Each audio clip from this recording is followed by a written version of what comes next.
to define the shape of a point object. But there is a problem with this implementation.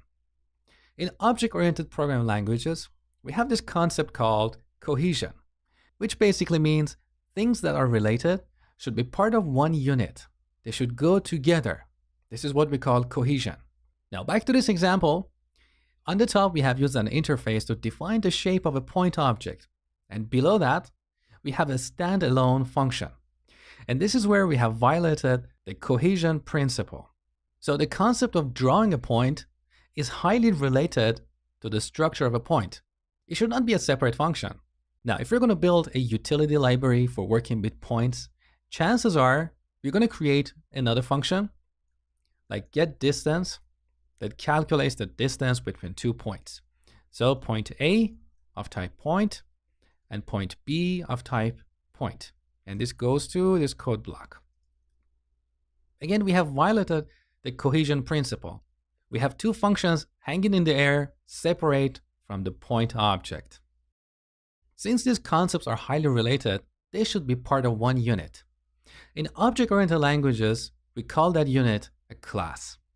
So a class groups properties and functions that are highly related. Now, in this implementation, unfortunately, we cannot move these two functions inside our interface because interfaces are purely for declarations.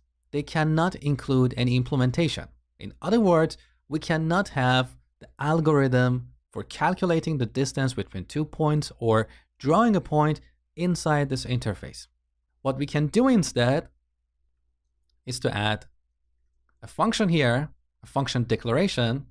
So we're going to have a draw function that takes no parameters and returns void, which means it doesn't return anything.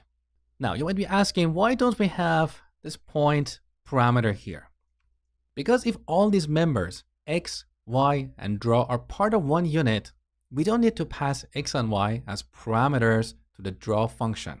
This function can directly access these properties, x and y, in the same unit. So we don't need this parameter here. Now in interfaces, as I said, we cannot have implementation. We can only have the signature of a function. So with this interface, we're telling TypeScript compiler that our point objects should have two properties, x and y, and a function called draw.